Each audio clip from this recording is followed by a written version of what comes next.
durante el romanticismo lo que primó, pero en todos los ámbitos, fue el fenómeno que se llamó simbolismo. Y el simbolismo está basado, podríamos decir, pues prácticamente en nada, porque yo puedo decir que esto ahora es la A y esto es la B y esto es la C, y al rato lo cambio y los presentes lo aceptan y cambiamos. Es decir, no voy a decir que sea enteramente arbitrario, pero es la facultad que tenemos de atribuir significado donde no lo hay, o alterarlo o transformarlo. Y esto durante el romanticismo pues fue la piedra angular de todo. Es decir, los románticos tienen dos grandes principios: uno es la jerarquía del arte, otro es la identidad de los lenguajes, ahora los veremos muy rápido. Y en la jerarquía del arte situaron en la cima precisamente a la música, porque es el arte más abstracto. Bueno, ciertamente, toda la música no. Si yo, ¿qué voy a decir? Pues si recreo un gallinero con sonidos reales y con los ruidos, que también hoy sería una obra de música, si utilizo los elementos tal cual están y con eso hago una obra de música, pues ahí no. O si introduzco un texto muy preciso, como en algunos oratorios o en canciones, no digo ahora figurado, pues ahí tampoco. Pero la mayor parte de música que hacemos, bueno, la mayor parte quizá no, quizás sea la mitad, no sé cuál es el porcentaje, no es música vocal. Hasta cierto momento en la historia, según algunos sí, siempre acompañábamos a la voz, los instrumentos, y la música instrumental decían que esto tardó mucho en ocurrir. Aunque de hecho sabemos que en la Grecia clásica ya ocurrió. Después, en el Renacimiento, los Bardi y compañía reclamaron el derecho de la música, aunque no acompañe voces, aunque no acompañe coros, aunque no acompañe ritos eclesiásticos, un conjunto instrumental sin letra, del cual nadie sabe lo que quiere decir aquello, tiene derecho a existir, y así es.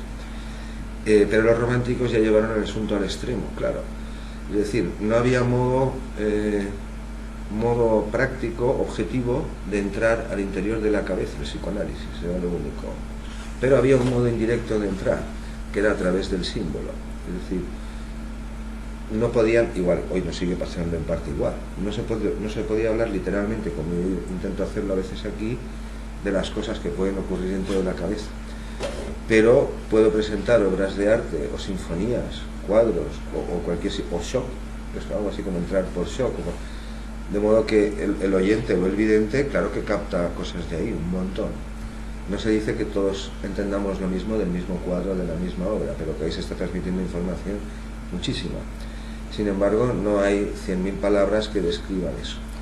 Es decir, puesto que la única forma de acceder al inconsciente o al interior es decir, a todo lo que no se podía expresar, esto ahora lo veremos un poco mejor definido después, salvo el símbolo, por ejemplo a través de la interpretación de los sueños, o a través de la música pura, o a través de la contemplación del arte, pues los románticos situaron en la cima de las artes a la música, no a cualquiera, sino precisamente a la música que no tenía texto. Esto es lo que se llama después, a poco que comienza el romanticismo, poema sinfónico. Es decir, el romanticismo tiene dos grandes corrientes, en música digo. Una que lleva al poema sinfónico, que es precisamente una forma sin estructura, libre y sin texto, pues si tiene texto ya no es un poema sinfónico. Y por otro a la ópera. Y esta posición, esta supremacía de la música en la cima de la jerarquía del arte no la discutió nadie, ni pintores, ni escritores, ni nadie. Aquí tenemos un cuadro muy famoso, ya consignaré el autor y todo, donde están 5 de las figuras más relevantes de la literatura francesa de entonces, y de escritores y poetas. Un lenguaje a priori que parecería más capaz de expresar muchas cosas que la música, tenga texto o no lo tenga. Es decir, ningún poeta ni ningún escritor, no digo francés, ni en Europa tampoco, osó afirmar que su propio arte estaba por encima de la música. Es decir, que la música, incluso la que no tenía texto, era el arte más expresivo posible, el camino más directo para acceder al interior de cada uno, claro, de un modo simbólico. Y el que están mirando, es decir, el busto que preside la escena contra el fondo del mar, el paisaje que hay aquí, es Beethoven, que fue un modelo para todo el romanticismo. Decirse que esta época gloriosa de la música, en la que los compositores detentaban la visión suprema del mundo, es decir, percibían el mundo de un modo más preciso que cualquier físico, que cualquier teólogo, que cualquiera. Esa frase famosa es de Beethoven, no hubo que esperar al final del romanticismo. Dijo que la música es una revelación, dijo, más elevada que cualquier filosofía. Revelación significa que ese conocimiento, el que fuere, que yo adquiero a través de la música, no lo adquiero ni por evidencias, ni porque me lo enseñan, ni porque me lo muestran, sino eso es lo que dice la palabra, revelación. Es decir, que la música adquirió un cariz no tan, sino más místico incluso que muchas religiones, que muchas filosofías, que muchos sistemas de pensamiento. De hecho, una de estas dos corrientes llevó a Wagner a una especie de culto, a nuestros ojos exagerado, claro, hoy en día, pero que realmente ocurrió. El Dios le llamaba. Esto es Bayreuth, un teatro. Bayreuth es una ciudad alemana, se escribe Bayreuth, en donde se hizo construir un teatro solo para interpretar sus propias obras, sus propias óperas. Se puede ver en YouTube, si se mueve un poco hay un documental y se ve el teatro por dentro, te muestran la maquinaria, todo que está funcionando, y aquí todos los veranos se celebran hoy los mejores certámenes internacionales de ópera. Pero en tiempos esto fue una especie de peregrinaje y un culto. Realmente así hablaban los críticos de la época.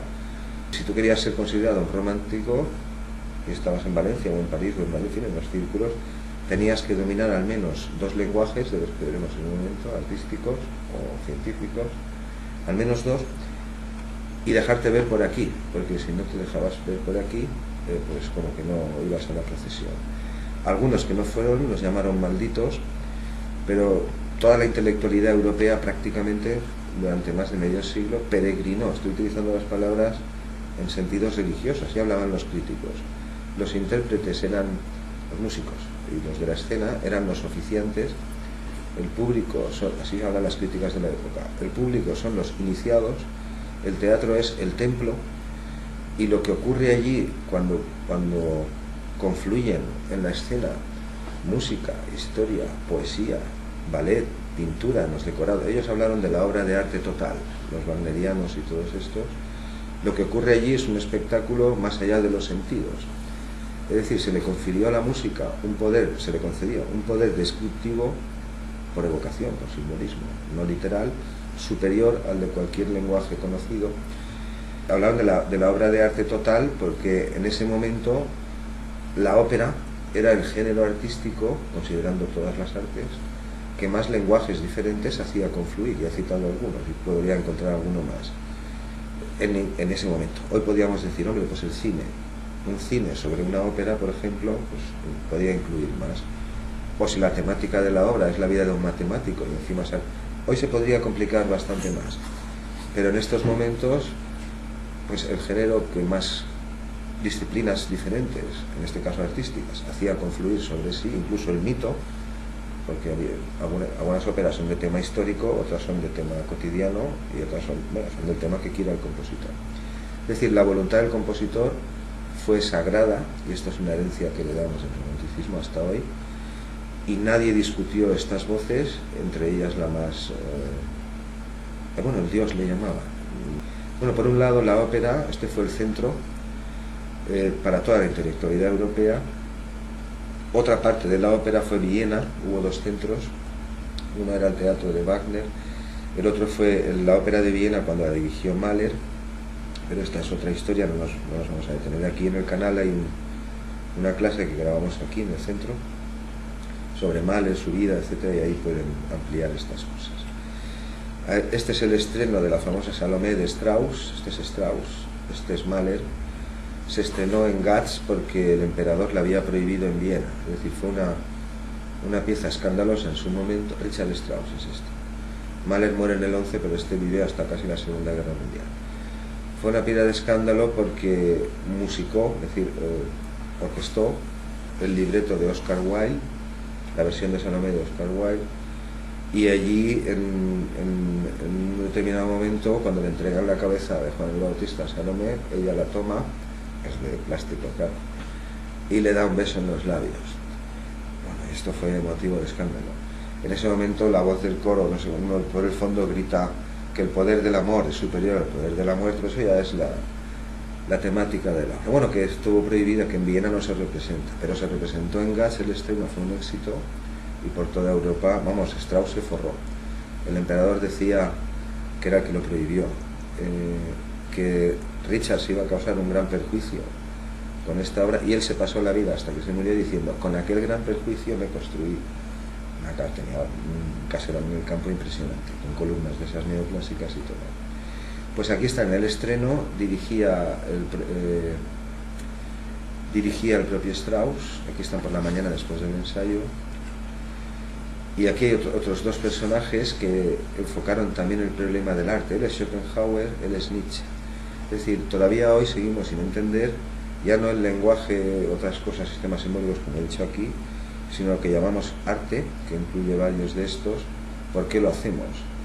Schopenhauer, Nietzsche y otros románticos lo vieron algo así como con una función catártica, es decir, pues, tampoco es la teoría de la neurosis de Freud, que decía que los artistas éramos como una olla a presión y de vez en cuando cuando el cocido pegaba algo soltábamos un producto o algo así. Es una de las teorías que no es la aceptada, desde luego. Estos hablaron en un sentido más filosófico, pero está aquí por una frase que hizo famosa, que dijo que los grandes espíritus se comunicaban por las cumbres, o dicho de otro modo, que el camino más corto entre dos cimas no era descender hasta el valle y volver a subir, sino precisamente comunicarse de cumbre a cumbre. Y este es Mengelberg, el que dirigió el Concertgebouw de Ámsterdam durante un par de décadas, donde estrenaron muchísimos. Aquí está Rachmaninoff, aquí está Hindemith, este es Otorrino Respighi, este es Stravinsky, este es el propio Mengelberg. Todavía hoy el Concertgebouw de Ámsterdam sigue siendo una de las salas, creo que de las 3 mejores del mundo, y al año no sé si da la friolera de casi 1000 actuaciones o algo así, es decir, a 2 o 3 diarias, pero del máximo. Bueno, esta fue una época gloriosa para la música. Estamos en el primer postulado romántico, la jerarquía del arte, en cuya cima está la música, precisamente porque al ser la más abstracta es la que más fácilmente está desprendida de connotaciones físicas. Si yo veo una escena pintada, claro, hay objetos y formas que me indican las cosas, pero si oigo una pieza de música instrumental pura y nadie me ha dicho, ni el compositor ni nada, ni el título que estoy escuchando, pues claro, digamos, la entrada a donde no se puede entrar es casi directa, como atravesando las paredes, ¿no? O algo así. Pues esta es la primera, y el segundo postulado, además de situar la música en lo más, como el lenguaje más poderoso, fue la identidad de los lenguajes. Es decir, estos dos principios que estoy escribiendo fueron comunes a todo el romanticismo, cualquier artista de cualquier género y cualquier intelectual. La identidad de los lenguajes viene a decir que los diferentes códigos artísticos, léase sistemas simbólicos, como es el tema hoy si se quiere, y también las disciplinas científicas, es decir, que en principio son al menos equivalentes, es decir, no iguales, como parece desprenderse de aquí, este es el nombre que recibe, sino al menos equivalentes. Lo diré de otro modo: si la acústica describe lo que vibra y la óptica lo que veo, y las cosas no se pueden mezclar, salvo en el caso de los sinestésicos, es decir, si cada disciplina describe un sector del mundo, pero del mismo mundo, pues en principio, es decir, yo puedo describir lo mismo pintándolo, musicándolo, escribiéndolo, en cualquier caso lo que salga será diferente, pero el objeto es el mismo, luego en principio son equivalentes. Hay una metáfora muy bonita que dice que 5 expediciones suben a una misma montaña, cada una por un camino, y cada una tropieza con unos problemas. Y a lo mejor todas no llegan, todas son diferentes y duran diferente, pero la montaña es la misma y por lo tanto están hablando de lo mismo. Bueno, la identidad de los lenguajes, al menos en algunos casos, es clara. Toda obra musical se puede transcribir, y una vez transcrita o grabada se puede incluso transcribir de nuevo a un lenguaje matemático o un código informático, de forma que se pueda, es decir, la partitura no es la obra. Un músico la lee como la conoce, pues la recrea en su mente y todo lo que quieras, pero no es la obra. La obra es la orquesta fuera sonando, o los vatios que te hacen la piel, o el otro gritando y dando botes. Es una equivalencia, pero no es decir, criterio de naturalidad. Se puede traducir. Y en el caso de la música, digo, además, todavía se puede traducir un paso más a códigos matemáticos, de modo que una máquina, por ejemplo, lo lea. Lo que lee la máquina no es la partitura, ni tampoco es la obra, pero es el mismo objeto, digamos así, traducido montado y desmontado de formas diferentes. El principio o el postulado de ellos es que los lenguajes, que es como ellos los llaman, tanto a ciencias como a artes, como a cualquier disciplina, describen sectores del mismo objeto, que es la mente simbólica, la mente humana, y por lo tanto a priori son traducibles. Este fue el principio, bueno, traducibles o equivalentes. Este fue el principio de la famosa sinestesia. Creo que eso algo le sonará. Satie era el más conocido. La sinestesia dice que puedo ver por mis ojos cosas propias del oído, o escuchar. Esto hay gente así, Satie y otros, gente que tiene mucha facilidad cuando oye cosas de colores, traducir estos códigos, pero esto no es lo habitual. La sinestesia tiene una base real, y de hecho neurológica, real, no lo voy a aclarar aquí en el canal, se puede buscar, Ínsulas de Rey. Esto es lo que llegaron a afirmar los románticos. Lo que no se pueda expresar mediante ningún otro código, mediante ningún otro lenguaje, yo lo puedo expresar con música, de forma figurada, simbólica. Pero, decía del poema sinfónico precisamente por eso. Es una forma que no tiene estructura, es completamente libre. Y esto que vemos aquí son algunos precedentes de este asunto. Esto es una Schubertiada en casa de Schubert. Aquí está Liszt y Chopin al piano, y Schubert preside la escena en un cuadrito. Y este sector Berlioz, lo digo por lo de los poemas sinfónicos, la nueva forma de escribir de los románticos. Todo lo que escriben los románticos no son poemas sinfónicos, dicho de otro modo, no es música programática. Música programática es 4 estaciones, por ejemplo. Si yo intento representar con música cosas del mundo visualmente, y lo digo, porque si no lo digo no está, bueno, si lo dice el cantante está claro, pero por ejemplo el Peer Gynt famoso, el amanecer, si el compositor describe lo que hay ahí, pues eso se llama música programática. Y es la esencia del poema sinfónico. El poema sinfónico intenta describir o dar una imagen simbólica o artística, como veremos ahora, de algo que de otro modo también a lo mejor se puede dar. Es decir, toda la producción de los románticos no son poemas sinfónicos, qué duda cabe, pero incluso muchas obras que no son poemas sinfónicos se comportan igual. Por ejemplo, la famosa Sinfonía del Nuevo Mundo de Dvořák está intentando describir escenarios de América del Norte, búfalos y trenes y praderas y montañas. Esto es, sin embargo, está escrito como sinfonía. O un ejemplo famoso es la famosa Sinfonía Fantástica de Berlioz, que recibe ese nombre por las mismas cosas que estoy citando aquí. Él es Berlioz, y esta es una ilustración de cómo veían sus contemporáneos, de cómo oían sus contemporáneos la música de Berlioz. Pues hoy escuchamos la música de Berlioz, claro que no son los conciertos de Brandenburgo, ni una sonata de Beethoven, pero de atonal tiene poco, y de disonante tiene poco, y sin embargo, claro, son caricaturas, pero la caricatura pretende realzar esas cosas. Pues ha arrancado un poste de la luz y está ahí haciendo ruidos electrónicos sin ton ni son, no consonantes. Eso solamente para ilustrar lo mismo. Él es Liszt, también famoso por sus poemas sinfónicos, fue la forma por excelencia, y aquí cómo veían sus contemporáneos la música de Liszt. Dice aquí la música del futuro. No sé si se ve muy bien por la luz, se aprecia, pero la orquesta parece un guirigay, es decir, los percusionistas saltando, esta gente está desquiciada, el director ahí sentado. Hoy oímos Liszt, a ver, podríamos decir hoy estas cosas de algunas otras obras mucho más raras que no sabes ni por dónde cogerlas. Mientras que él es Satie, el sinestésico más famoso. Aquí tenemos un ejemplo de lo que intentaba decir, el nuevo lenguaje de la fotografía. Este señor es Alfred Stieglitz y se pasó más de media vida, concretamente 50 años de carrera, intentando demostrar que la fotografía era un nuevo lenguaje artístico inventado que antes no existía. había fotografía, y a ver si no, la primera foto es de tiempos de Beethoven. Y en 1900 había estudios y fotógrafos en Nueva York y en París y en muchas partes. Pues para hacer retratos, para el ejército, para lo que fuera. Pero la intelectualidad, digamos, la academia, la ortodoxia, no reconocía la fotografía como un nuevo lenguaje. Y él pues empeñó su vida en eso. Fundó un movimiento en Nueva York que se llamaba Photo Secession, así como los que nos apartamos, nos excluimos, al que solo se podía pertenecer por estricta invitación, que si no, me imagino que alguno paga, no lo sé, no sé los detalles, un movimiento muy selecto dentro de un ámbito romántico como el que estamos centrando aquí.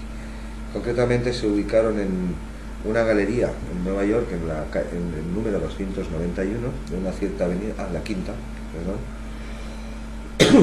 y fue conocida la galería como la 291 por el número de la calle. Pero es que fue una galería muy famosa porque allí es donde se expusieron por primera vez al público muchos, todos no, pero la mayoría de los pintores vanguardistas europeos. De memoria no los recuerdo, Monet, Cézanne y toda esta gente, que pintaban ya en tiempos de Wagner, pero no como pintaban hasta ese momento, sino ya eran vanguardias. Pues muchos de ellos, su primera exposición, el primer cuadro que vendieron, no lo hicieron en la Europa sempiterna del gran conocimiento de Wagner, sino en Nueva York. Ella es Georgia O'Keeffe, que fue su pareja durante casi toda su vida. Es una pintora famosa que también aplicaba los mismos principios. Tiene cuadros que se llaman Música, y son pues colores y cosas. Pues son los dos caminos de ida y vuelta, puesto que los lenguajes son equivalentes. Los pintores pueden pintar cosas, bueno, a priori ese es el símbolo del juego. Kandinsky, por ejemplo, tiene cuadros composición 7, composición 8, a veces metes claves de sol y cosas, o no. Los pintores intentan pintar cosas propias del oído, y los músicos intentan musicar cosas propias de la vista, que son pues la música programática, pues, el Nuevo Mundo y tantísimas. Podía empezar a citar Una noche en Montepelado, que es una reunión de brujas de Mussorgsky, bueno, un sinfín. Quiere decir, está lo que el compositor dice como poema sinfónico, pero después aplicaron ese principio a tantísimas cosas. El sombrero de tres picos tiene movimientos por el paseo por el río Guadalquivir, se llama uno de los movimientos.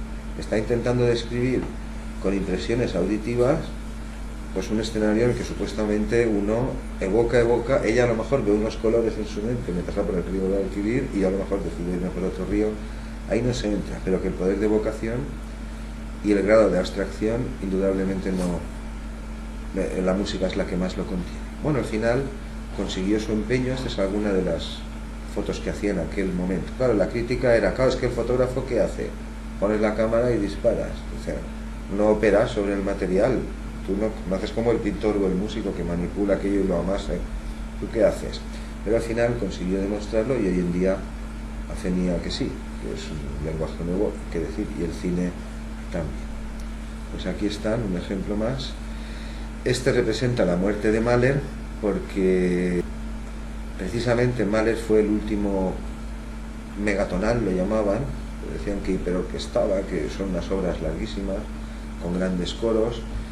Mahler intenta situar al coro en el mismo plano, y lo dice él explícitamente, como un elemento más dentro de la orquesta, no como hasta entonces. La orquesta acompaña coro, o consort de violas acompaña coro, o coro participa ocasionalmente no sé qué, o un oratorio, sino que fuera como hay una cuerda de violines y una de clarinetes y una de chelos, y pues, o un órgano o una percusión, pues el coro también que tuviera esa entidad. Es decir, intentó poner las dos cosas en el mismo nivel.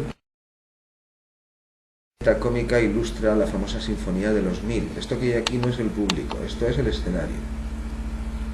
Y estas sillas vacías que hay aquí no es el escenario, es el público. Es decir, que hay más gente arriba que abajo.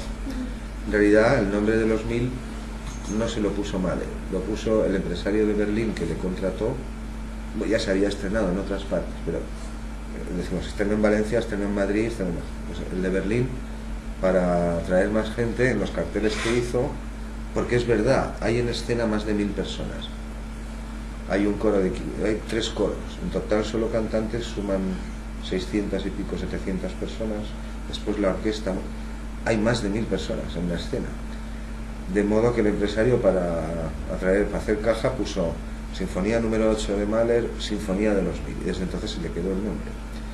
Está aquí este cuadro porque está pintado por Schoenberg. Schoenberg, que es el padre del atonalismo, de la vanguardia más... Bueno, después ha habido vanguardias más extrañas, porque el atonalismo no deja de ser un código musical. Es decir, se podría decir los músicos, que son los que saben de estas cosas, ¿no? Yo no sé química, ¿qué voy a decir de química? Es decir, un músico puede decir me gusta o no me gusta, pero no le tocará una coma a una obra de Schoenberg, porque como tantas vanguardias dijo, es que yo quiero hacer esto, y eso es lo que hizo. Es decir, técnicamente hablando, el dodecafonismo es correcto, es un sistema simbólico diferente, musical en este caso, que cumple ciertas reglas como la coherencia y ya está. Supongo saber en qué consiste. Ordenas los 12 y hasta que no has usado los 12 sonidos no construyes una nueva sección, pero nadie te dice que tenga que ser 5 voces, 27, 3 violines. La orquestación, la forma, el ritmo, todo eso es libre. Incluso también las notas, tú puedes colocarlas donde quieras. Solamente se te impone que construyas los bloques musicales, no voy a decir armónicos porque ahí no, la armonía no está, con los 12 sonidos cromáticos de nuestro sistema de una octava, y que cuando hayas utilizado, sin repetir ninguno, y cuando has completado la serie de 12, entonces los montas otra sección. Eso se le llama también serialismo. Quiere decir que estéticamente hablando, o por impresión auditiva, sensorial directa, pues claro, muy agradable no es, porque han escuchado, ¿no? Supongo, de Rod Luner o algo, cualquier cosa dodecafónica, porque allí no hay centro tonal y es como no saber dónde está, pues algo parecido a una especie de cubismo o algo así, extraño, ¿no? Pero técnicamente hablando, entre músicos, ese hombre no se le puede tocar ninguna, como no te gusta, no lo escuches. Sin embargo, Schoenberg fue el protegido de Mahler, es decir, el último megatonal que fue Mahler, bueno, Strauss también, pero Strauss,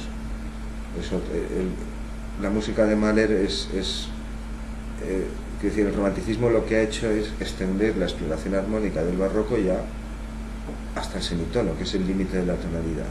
Es decir, durante el barroco también se modula, en el círculo de quintas, y baja la tonalidad que quieren, pero no del modo que sea. Es decir, siguen ajustándose a la forma, la tonalidad, ciertas cosas, mientras que los románticos divergen por donde quieren, pero hasta el semitono. Si vas más allá del semitono, estás otra vez en la Grecia clásica o en las vanguardias modernas. Es decir, más allá del semitono, los criterios tonales, la serie armónica no rigen. Schoenberg se quedó ahí, ni más allá del semitono, pero sin tonalidad tampoco. Y ese es el dodecafonismo. Pues paradojas de la historia, o tampoco hay por qué verlo así, ¿no? Pero el protector, el padrino de Schoenberg, que fue el que ya se ha enfrentado a la crítica por toda la eternidad, seguro, pues era el padrino del más atonal, fue el último megatonal.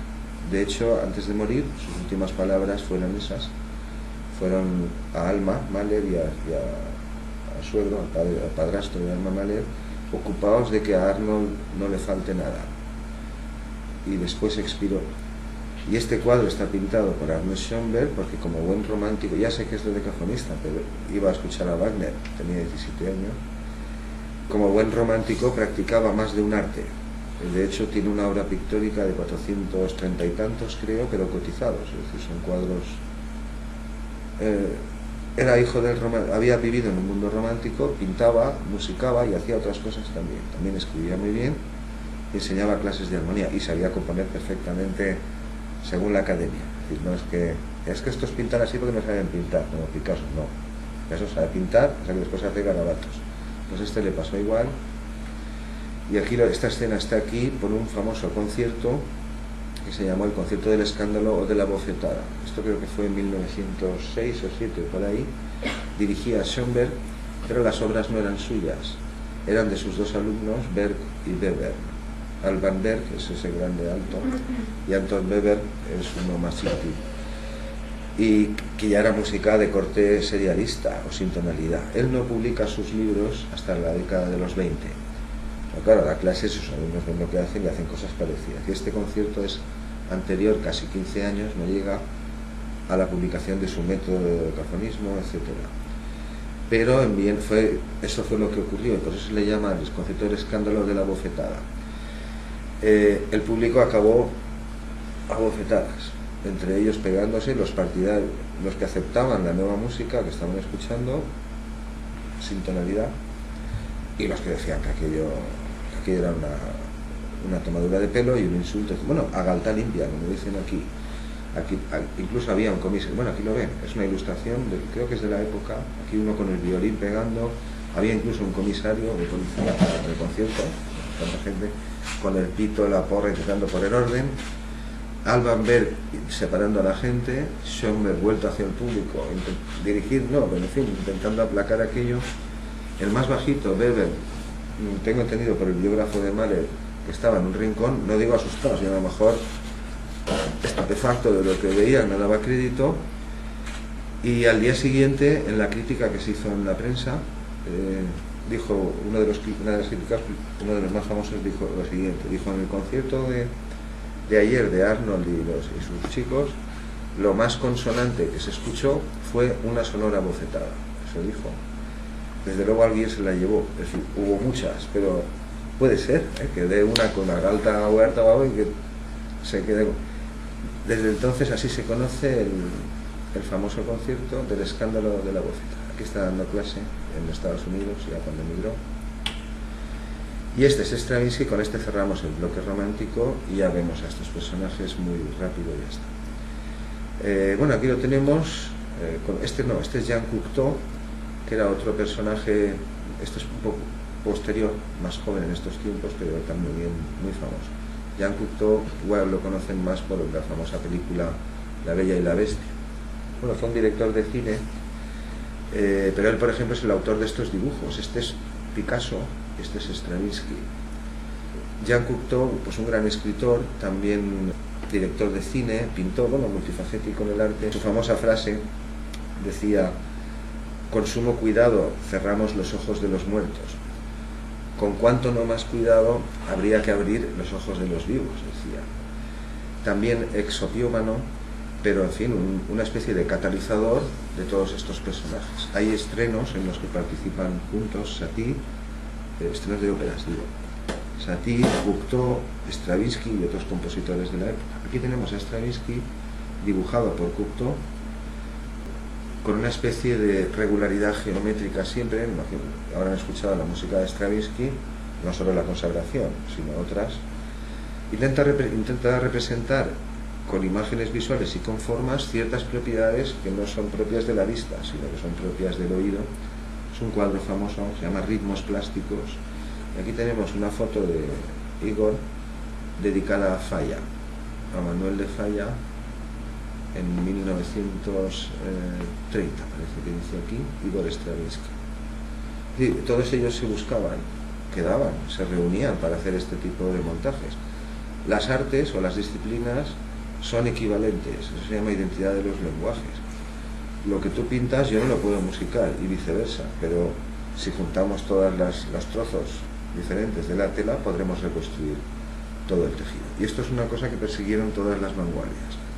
Se buscaban ¿dónde? Pues en las grandes capitales, en las grandes ciudades europeas, que eran la patria por definición de los románticos. No Alemania, ni España, ni nada, sino París, Londres, Nueva York, San Petersburgo, Ciudad del Cabo, Río de Janeiro, las grandes metrópolis occidentales. Estos son los bailarines el día del estreno de la consagración, que hubo otra de las de Aitomati. Este es el Teatro de los Campos Elíseos, donde en 1913 se estrenó la consagración de la primavera. Aquí vemos, por ejemplo, a Stravinsky, Diaghilev, que es el empresario del ballet ruso que le encargó la obra, compónme esto, el mismo Cocteau, el que estaba citando hace un momento, el que dibujaba a Picasso y a Stravinsky, y Satie, Eric Satie.